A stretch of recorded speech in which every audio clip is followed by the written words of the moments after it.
గాయత్రీదేవి జ్యోతిష పీఠం. గాయత్రీదేవి ఉపాసకులు, ప్రముఖ జ్యోతిష్యులు శ్రీ సాయినాథ సిద్ధాంతి గారు మీ జీవిత సంపూర్ణ భవిష్యత్తు తెలుపగలరు. స్త్రీ పురుష వశీకరణం 100% గ్యారంటీ. మీకు ఎటువంటి సమస్యలున్నా తాంత్రిక మాంత్రిక పూజలు చేసి పరిహారం చేయగలరు. స్త్రీ మరియు పురుష వశీకరణం, ప్రేమ వశీకరణం, భార్యాభర్తల వశీకరణం చేయబడను. ఏయ్, ఇక్కడ ఏం చేస్తున్నావు నువ్వు? పదా, ఇప్పుడే ఇక్కడి నుంచి వెళ్ళిపో. నీకు చెప్పాను కదా, నీ చెత్తమొహం వేసుకుని మళ్ళీ ఇక్కడికి వచ్చావెందుకు?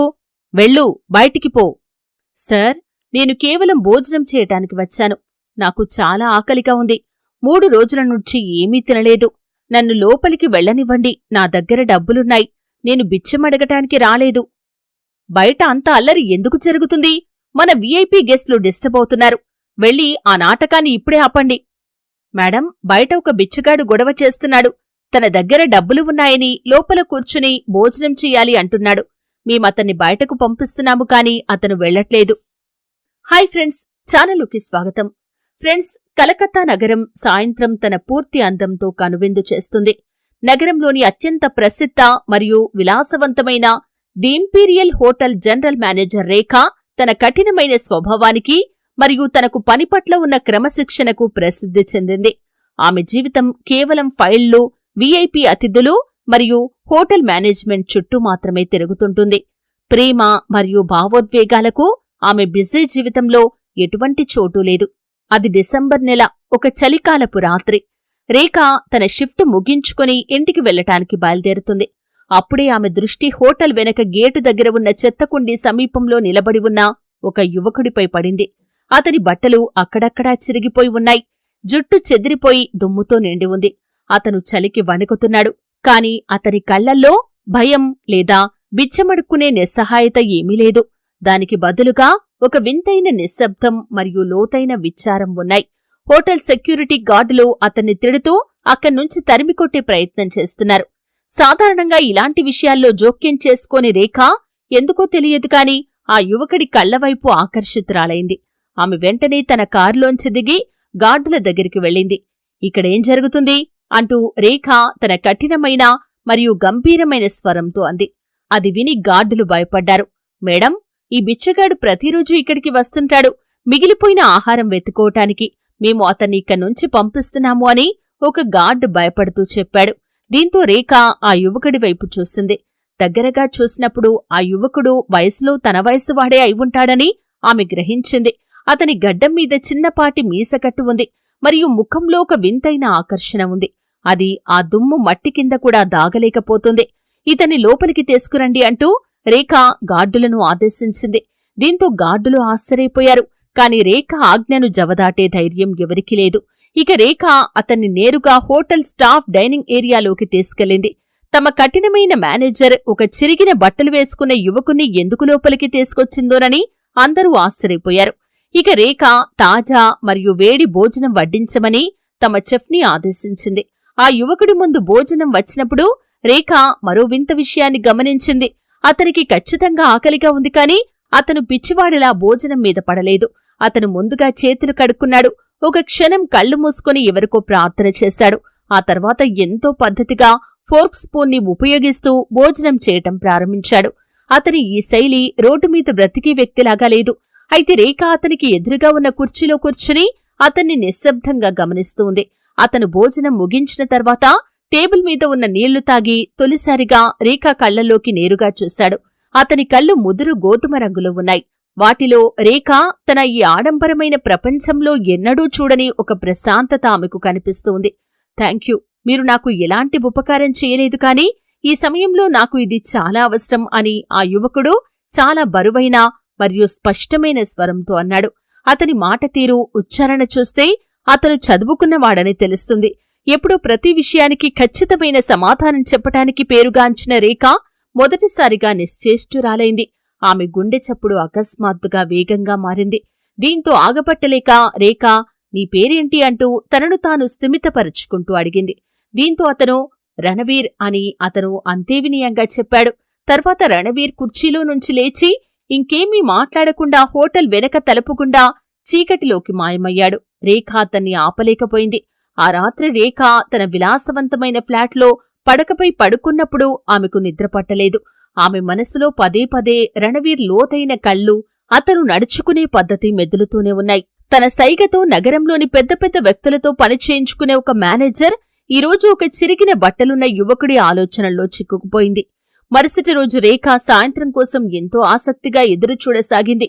ఆమె పూర్తి శ్రద్ధ పనిమీద నుంచి మళ్లీ ఆ వెనక గేటు వైపే ఉంది.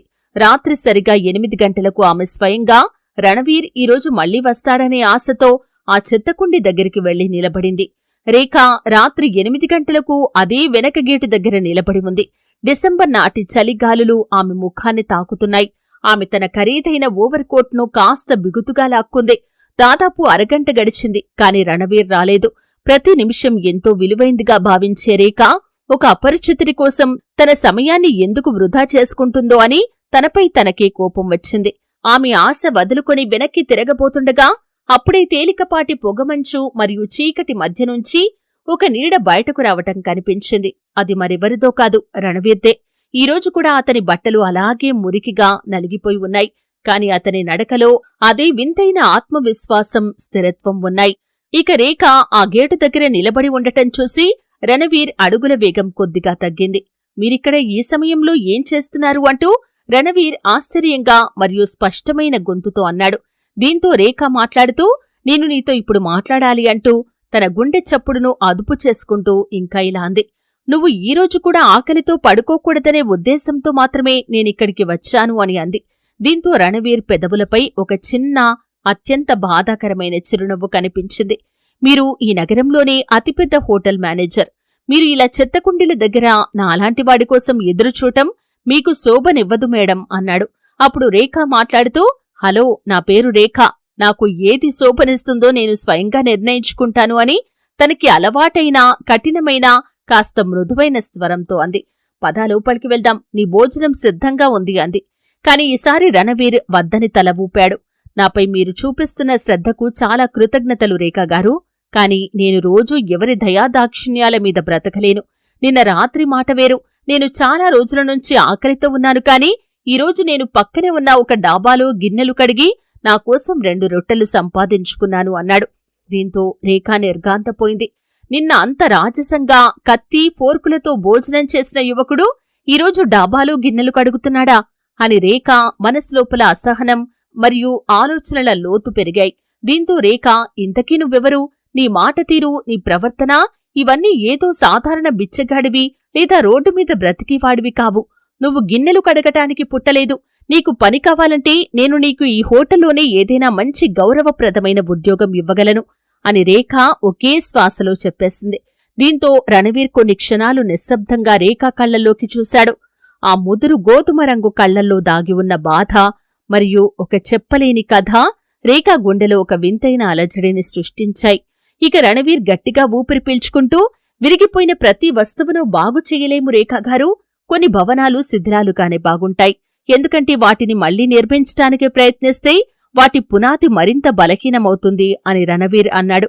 మీరు చేసిన ఈ ఆఫర్కి నా హృదయపూర్వక ధన్యవాదాలు. కాని నేను ఎక్కడ ఉన్నానో, ఎలా ఉన్నానో అలానే బాగున్నాను అని చెప్పి రణవీర్ వెనక్కి తిరిగి ఆ చీకటి మరియు నల్లటి రోడ్డు వైపు నడవటం ప్రారంభించాడు. దీంతో రేఖ అతను పొగమంచులో పూర్తిగా మాయమయ్యేంతవరకు అతన్నే చూస్తూ ఉండిపోయింది. ఈ యువకుడిని తన మనస్సులోంచి అంత సులభంగా తీసియలేనని ఆమెకు తెలుసు. రణవీర్ సాధారణ యువకుడు కాదు. అతను రేఖ యొక్క జీవితం అనే ప్రశాంతమైన చెరువులో బరువైన రాయిని విసిరిన ఒక రహస్య వ్యక్తి. ఇక మరుసటి రోజు ఉదయం రేఖ తన అత్యంత నమ్మకస్తుడైన సెక్యూరిటీ ఇన్ఛార్జ్ గౌరవ్ని తన క్యాబిన్కి పిలిచింది. గౌరవ్, నిన్న రాత్రి వెనక గేటు దగ్గర వచ్చిన కుర్రాడు ఉన్నాడు కదా, అతని పేరు రణవీర్. అతని గురించి నాకు ప్రతీదీ తెలియాలి. అతను పగలు ఎక్కడ ఉంటాడు, ఎవరిని కలుస్తాడు, మరియు ఇంకో ముఖ్యమైన విషయం, అతను ఇప్పుడు ఎందుకు ఈ స్థితిలో ఉన్నాడు అంటూ రేఖ తన డెస్క్ మీద వేళ్లతో తట్టుకుంటూ అడిగింది. అతను ఈ పరిస్థితిలో ఉండటం వెనక ఉన్న నిజాన్ని తెలుసుకోవాలని ఆమె గట్టిగా నిర్ణయించుకుంది. దీనికోసం ఆమె ఏమైనా సరే చెయ్యాలనుకుంది. ఇక గౌరవ్ సమర్థుడైన మరియు చురుకైన అధికారి. 2 రోజుల తర్వాత అతను ఒక ఫైల్ తీసుకుని రేఖ క్యాబిన్లోకి అడుగుపెట్టాడు. అతని ముఖంలో ఏదో తెలియని గందరగోళం మరియు ఆశ్చర్యం ఉన్నాయి. ఇక అతని గురించి ఏం తెలిసింది గౌరవ్ అంటూ రేఖ ఆ ఫైల్ని తన వైపు లాక్కుంటూ అడిగింది. ఆమె గుండె వేగంగా కొట్టుకుంటుంది. మేడం, నేను చెబితే మీరు నమ్మరు కాని అతను ఏ సాధారణ బిచ్చగాడో లేదా అనాథకురాడో కాదు. అతని పూర్తి పేరు రణవీర్ అహ్లూవాలియా. 3 సంవత్సరాల క్రితం వరకు అతను ఈ నగరంలోని అత్యుత్తమ మరియు ప్రసిద్ధ ఆర్కిటెక్ట్లలో ఒకరిగా ఉండేవాడు అంటూ గౌరవ్ దీర్ఘంగా శ్వాస తీసుకుంటూ చెప్పాడు. ఇక రేఖా చేతులు ఫైల్ తెరుస్తూనే ఆగిపోయాయి. ఏంటి, అతను ఆర్కిటెక్టా? మరి అతనికి ఈ గతి ఎలా పట్టింది అని అడిగింది. ఇక గౌరవ్ మాట్లాడుతూ, మోసం మేడం అంటూ బరువైన స్వరంతో చెప్పాడు. రణవీర్ అత్యంత ప్రాణ స్నేహితుడు మరియు బిజినెస్ పార్ట్నర్ అతన్ని కోట్లాది రూపాయల మేర మోసం చేశాడు. నకిలీ పత్రాలన్నీ రణవీర్ పేరు మీద సృష్టించాడు. రణవీర్కు జైలు శిక్ష పడే పరిస్థితి రాగానే అతను తన ఇల్లు, కారు, ఆస్తులన్నీ అమ్మి ఇన్వెస్టర్ల డబ్బును చెల్లించేశాడు. తద్వారా అతని పరువుకు మచ్చరాకుండా చూసుకున్నాడు. కాని కథ ఇంతటితో అయిపోలేదు. రణవీర్ తన సర్వస్వం కోల్పోయిన రోజే ఒక రోడ్డు ప్రమాదంలో తన చిన్న చెల్లెల్ని కూడా కోల్పోయాడు. ఆ షాక్ అతన్ని పూర్తిగా కుంగతేసింది. అతను ఈ నకిలీ ప్రపంచం, డబ్బు మరియు బంధాల స్వార్థం మీద ఎంతగా ద్వేషాన్ని పెంచుకున్నాడంటే తను ఈ సమాజం నుంచి పూర్తిగా దూరమైపోయాడు. అతని ఈ పరిస్థితి నిస్సహాయత కాదు, అది అతని సొంత ఇష్టం అంటూ చెప్పాడు. ఇక రేఖ ఆ ఫైల్లో ఉన్న రణవీర్ పాత ఫోటోను చూసింది. ఒక అద్భుతమైన సూట్లో, చిరునవ్వుతో, ఆత్మవిశ్వాసంతో నిండిన ఒక యువకుడు మరియు నేటి చిరిగిన బట్టలతో ఉన్న రణవీర్ను చూసింది. ఇద్దరికీ ఆకాశానికి భూమికి ఉన్నంత తేడా ఉంది. కాని అతని కళ్లల్లో ఆ లోతు ఈరోజు కూడా అలాగే ఉంది అనుకుంటూ ఉండగా రేఖ కంటి నుంచి జారిపడిన ఒక కన్నీటి బొట్టు ఆ ఫైల్ మీద పడింది. దీంతో రణవీర్ చెప్పిన ఆ మాటలు రేఖకు గుర్తువచ్చాయి. కొన్ని భవనాలు శిథిలాలుగానే బాగుంటాయి అన్న ఆ మాట గుర్తుకు వచ్చింది. తర్వాత రేఖ మాట్లాడుతూ, అతను పగలు ఎక్కడ ఉంటాడు అంది. అప్పుడు గౌరవ్ నగర శివార్లలో ఉన్న పాత శిథిలావస్థకు చేరిన ప్రభుత్వ లైబ్రరీ భవనంలో అతను ఉంటున్నాడు. కాని మేడం, అక్కడికి వెళ్లడం సురక్షితం కాదు అని గౌరవ్ తన మాటలు పూర్తి చేయకముందే రేఖ తన కోట్ మరియు కారు తాళాలు తీసుకుని క్యాబిన్ నుంచి బయటకు వెళ్లిపోయింది. సుమారు అరగంట తర్వాత రేఖ కారు ఆ శిథిలమైన లైబ్రరీ దగ్గర ఆగింది. అక్కడక్కడా పగిలిపోయిన గోడలు మరియు నలువైపులా వ్యాపించిన నిశ్శబ్దం కాస్త భయానకంగా అనిపిస్తుంది. ఇక రేఖ నెమ్మదిగా లోపలికి ప్రవేశించింది. లోపలి దృశ్యాన్ని చూసి ఆమె అక్కడే ఆగిపోయింది. రణవీర్ నేలమీద కూర్చుని ఉన్నాడు. అతని చేతిలో బొగ్గుముక్క ఉంది మరియు అతను ఎదురుగా ఉన్న విరిగిన గోడపై ఏదో గీస్తున్నాడు. దీంతో రేఖ శబ్దం చేయకుండా అతని వెనక వెళ్లి నిలబడింది. అతను గోడపై అత్యంత అందమైన, అసంపూర్ణమైన ఒక భవనం స్కెచ్ గీస్తున్నాడు. నీకు శిథిలాలంటే ఇష్టమని అన్నావు కదా అంటూ రేఖ గొంతు ఆ నిశ్శబ్దంలో ప్రతిధ్వనించింది. దీంతో రణవీర్ చెయ్యి ఆగిపోయింది. అతను వెనక్కి తిరిగి రేఖాని చూశాడు. అతని ముఖంలో ఎలాంటి ఆశ్చర్యం లేదు. బహుశా ఆ మొండి మేనేజర్ తన వద్దకు వస్తుందని అతనికి ముందే తెలిసేమో. ధనవంతులు ఎవరి వ్యక్తిగత జీవితంలో అయినా జోక్యం చేసుకునే హక్కు తమకు ఉందని భావిస్తారని మీరు నిరూపించారు అని రణవీర్ ఎలాంటి సంకోచం లేకుండా అన్నాడు. అతను ఆ బొగ్గును అక్కడే వదిలేసి చేతులు దులుపుకోసాగాడు. దీంతో రేఖ అతని కళ్లల్లోకి నేరుగా చూస్తూ, నేను నిన్ను ఇక్కడ్నుంచి తీసుకువెళ్లటానికి వచ్చాను రణవీర్ అహ్లూవాలియా అంది.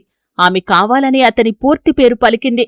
తన పూర్తి పేరు విని రణవీర్ ముఖంలోని కండరాలు క్షణకాలంపాటు బిగుసుకున్నాయి. అతను శాశ్వతంగా పాతిపెట్టాలనుకున్న ఆ గతం ఈరోజు రేఖా రూపంలో మళ్లీ అతని ముందు నిలబడింది. అతను రేఖా వైపు ఓ అడుగు వేసి ఆమె కళ్లల్లోకి లోతుగా చూస్తూ అత్యంత నెమ్మదిగా కాని గుచ్చుకునే స్వరంతో మాట్లాడుతూ, మీరు కేవలం ఒక మొండి మేనేజర్ అనుకున్నాను, కాని మీరు ఒక గూఢచారి కూడా. రణవీర్ స్వరంలో ఒక చల్లటి చేదు ఉంది. నన్ను నా మానాన వదిలేయమని నేను మీతో చెప్పాను కదా.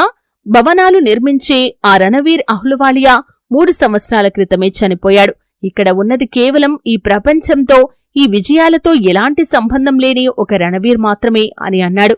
ఇక రేఖ ఒక అడుగు కూడా వెనక్కి వెయ్యలేదు. ఆమె అతని కళ్లల్లో దాగిన తుఫానును, ఆ బాధను అనుభూతి చెందగలుగుతోంది.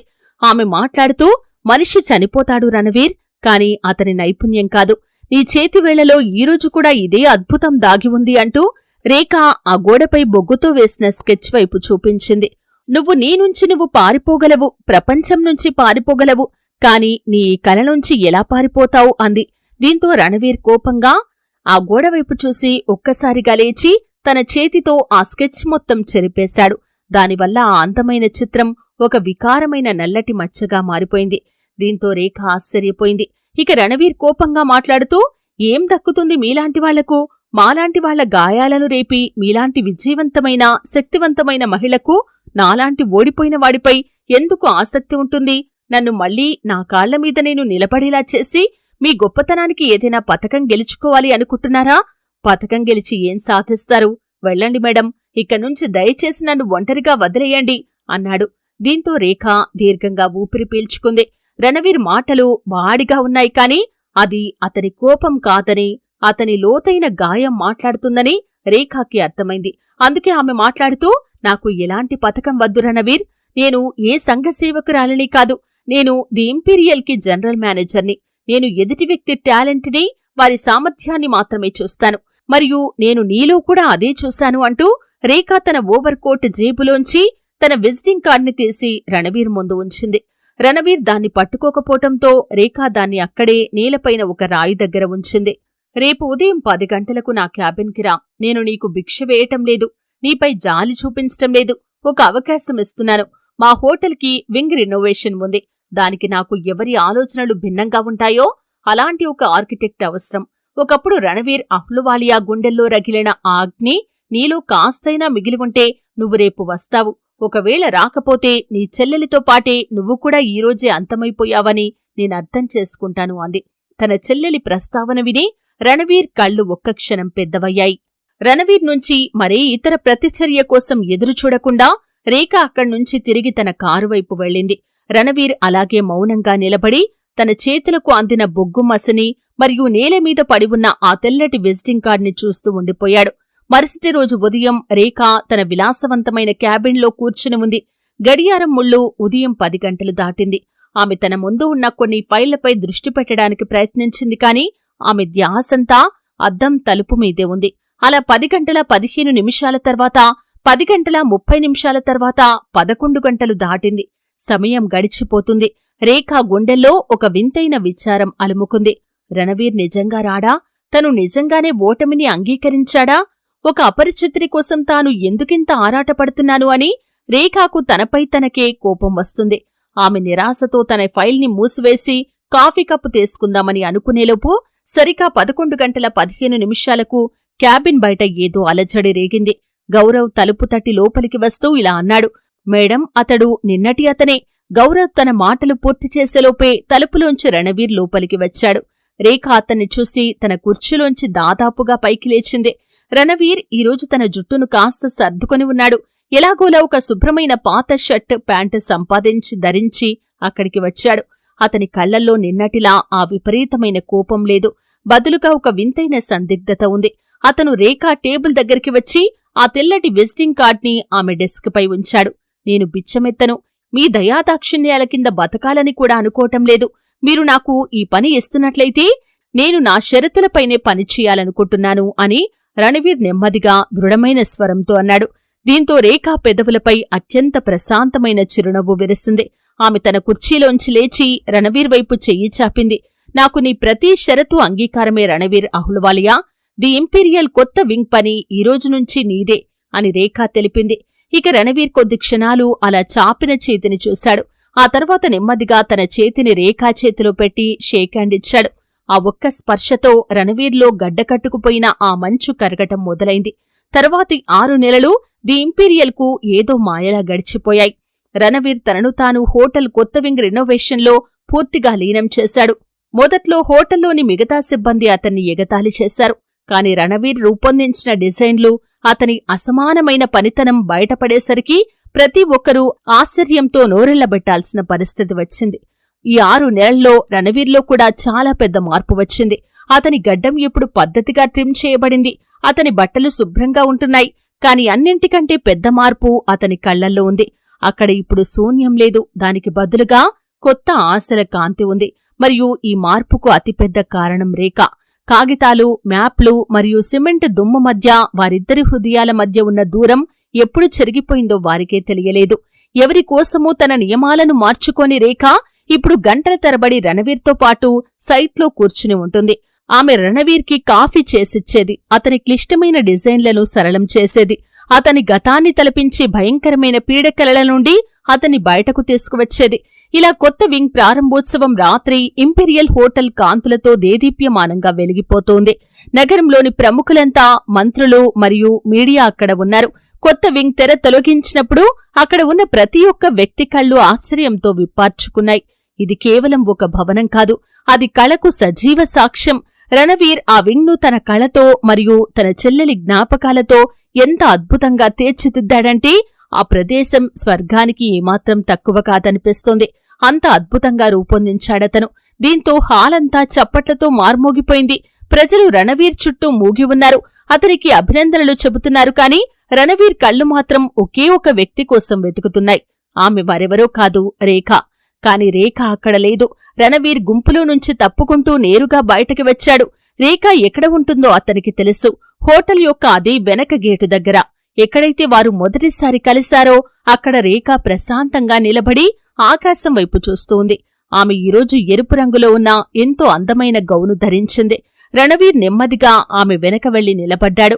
ఇంతటి అద్భుతమైన విజయం సాధించిన ఈరోజు రాత్రి నువ్వు ఇక్కడ ఈ చెత్తకుండీ దగ్గర నిలబడి ఉన్నావు. లోపల చాలా సందడిగా ఉంది మరియు ఈ చెత్తకుండీ ఎవరినీ జడ్జి చెయ్యదు అన్నాడు రణవీర్. దీంతో రేఖ వెనక్కి తిరిగింది. ఆమె కళ్లల్లో సంతోషం ఉంది. ఎందుకంటే ఇదే ప్రదేశంలో నాకు నా జీవితంలో అత్యంత అమూల్యమైన నిధి దొరికింది అంది.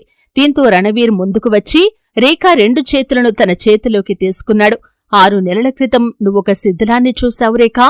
నువ్వు నాకు కేవలం ఒక పనిని మాత్రమే ఇవ్వలేదు, నువ్వు నా జీవితాన్ని నాకు తిరిగిచ్చావు. మళ్లీ ఎలా శ్వాస తీసుకోవాలో నాకు నేర్పావు అన్నాడు. దీంతో రేఖ అతని బుగ్గలను తాకుతూ, నేను కేవలం ఆ దుమ్మును మాత్రమే తుడిచాను. దాని కింద అత్యంత అందమైన మరియు నిజాయితీగల మనిషి దాగి ఉన్నాడు. నేను నిన్ను ప్రేమిస్తున్నాను రణవీర్. ఆ విజయవంతమైన ఆర్కిటెక్ట్ని కాదు, ప్రేమకు అసలైన అర్థం ఏమిటో నాకు నేర్పిన ఆ యువకుని ప్రేమిస్తున్నాను అంది. దీంతో రణవీర్ కళ్లనుంచి ఒక కన్నీటి బొట్టు జారి రేఖ చేతిపై పడింది. అతను రేఖను ఆప్యాయంగా కౌగిలించుకున్నాడు. ఇలా వారిద్దరూ కలిసి తమ కొత్త జీవితాన్ని ప్రారంభించారు. ఫ్రెండ్స్, ఇది మరి ఇవాల్టి మన వీడియో. ఫ్రెండ్స్, ఈ వీడియో మీకు నచ్చితే లైక్ చేసి మీ ఫ్రెండ్స్ అందరికీ ఖచ్చితంగా షేర్ చేయండి. అలాగే ఈ వీడియోపై మీ అభిప్రాయం ఏంటో, మీరు ఈ వీడియోని ఏ ప్రాంతం నుండి చూస్తున్నారో కూడా కామెంట్ బాక్స్లో కామెంట్ చేయండి. జై హింద్, జై భారత్.